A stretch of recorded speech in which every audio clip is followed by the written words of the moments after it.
तसं सीताला काही जरी झालं तरी काही काडी मात्र फरक पडणार नव्हता, परंतु रावण वारंवार सांगत आहे की काय कर, माझा भ्रतार म्हणून स्वीकार कर असं बोलत आहे. ऐकून श्रीराम मारना सीतेना करी सिरुदना मिथ्या मनसी माझे वचन रणकंदन ते ऐके. मग काय कर, माझं वचन मिथ्या मानू नकोस, खोटं मानू नकोस आणि रुदनही करू नकोस. तू रडूही नको. काय कर, अल्लाहपणे माझा स्वीकार कर. आणि मी तुला सांगतो की युद्धामध्ये गेल्याच्या नंतर मी रामाला कशा कशा प्रकारे मारला. म्हणजे काय करायचं, चोरांना अगोदर चोरी करायची आणि स्वतः पोलीस स्टेशन मध्ये जाऊन बसायची की चोरी झालेली आहे, ही चोरी अशा अशा प्रकारे झाली. तसं रावणाचं या ठिकाणी कार्य आहे. स्वतः मात्र डुप्लिकेट कॉपी रामाची बनवलेली आहे आणि स्वतः त्याचं कसं कसं मारलं हे वाखाणायला सुरू आहे. ऐसे रावण जल्पता काही न बोले सीता सती समूळ झाले मिथ्या वार्ता श्री रघुनाथाचे निधर्मी. मग या ठिकाणी एवढी बडबड चालू असताना तरीही सीता शांत आहे. आपल्याला जर कुणी म्हटलं तिचा नवरा काय केलेला आहे, आज बाजाराला नाही जाता दुसरीकच गेलाय, मी तर बघितलाय. ती बाई घरी येऊच तर काय नाही, त्याच्या नावाचं भाकरी थापायच्या तर सुटते पण टाळ्या वाजवायला सुरुवात करते. आले आले हे भांडे तिकडं फेक, ते भांडे इकडं फेक. इतका विश्वास असतो आपल्या मनावर. तुम्ही तिथं गेलाच नव्हता, विचारा तुम्ही कुठे गेला, तर त्यांना म्हणा मी बाजारला गेलो. मग तर बघायचंच नाही. आगीसारखी जशी ठिणग्या बाजूला पडतात तसा क्रोध मात्र शिव्या वाट, भांड्या वाट, बिल पोळपूट सगळं फिकून सुरू असतो. परंतु सीता मात्र कशी आहे, संयमी आहे. सीता धर्म आहे.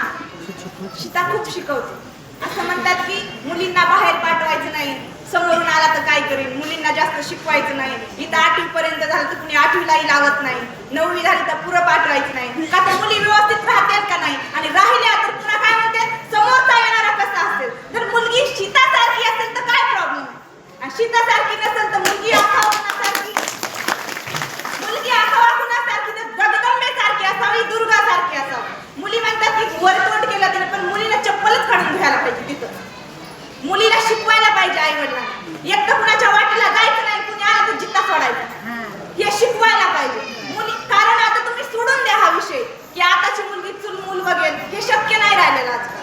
त्यांना जावंच लागेल, स्कूल कॉलेजमध्ये जावं लागेल, लेवल हाय लेवलचं एज्युकेशन कम्प्लीट करावं लागेल. कारण हे आताच्या जगाला चॅलेंज आहे, टार्गेट आहे. तुमच्या जर मुलीला तुम्ही घरातच बसून ठेवणार तर शेतकऱ्याची मुलगी शेतकऱ्यालाच द्यावं लागेल. आणि ती जर एखाद्या नोकरदाराला दिली तर तो तिला स्वतःच्या बरोबरीने कदापि वागविणार नाही. तो म्हणतात काय, घावटी आहे, मीडियम फॅमिली मधली आहे, म्हणून तिचा वारंवार तिरस्कार होणार. परंतु सीतेला सीतासारखे संस्कार पाहिजे, तुमच्या सीतेला जगदंबेसारखे संस्कार पाहिजे. तुमची सीता, तुमची मुलगी प्रचंड सामर्थ्याने घराबाहेर पडली पाहिजे, शिकलीही पाहिजे, स्वतःचा बचावही केला पाहिजे. अयोग्य नीती आणि धर्म या सर्वांनी संस्काराने परिपूर्ण पाहिजे. तशी या ठिकाणी सीता परिपूर्ण. एक तर रावण बलशाली, एक तर रावण उन्मत आहे. एक उन्मत नाही, पंचउन्मत आहे. एक रावण कपटी आहे, रावण धूर्त आहे. दुसरं रावण एक क्षत्रिय आहे, सामर्थ्यवान आहे. तरी सीतेचा इत्तेळ मात्र अनुमात्र विश्वास डगमत नाही आणि शांतपणे हे रावणाचं जे काही वाखाण चालू आहे ते शांतपने ऐकलं आहे. झाला घालून इंद्रजिता राणी मारिला रघुनाथ सत्य न मानसी माझी मात रणव्रतांत तो एक.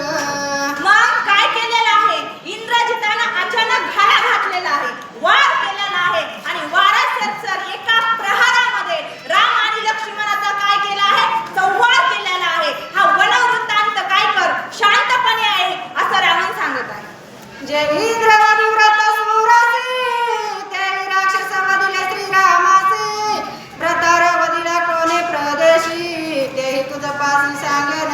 मग जसं सुरवरांचा अधिपती कोण आहे, इंद्र आहे. सर्व सुरवर इंद्राच ऐकतात. तशा पद्धतीने सर्व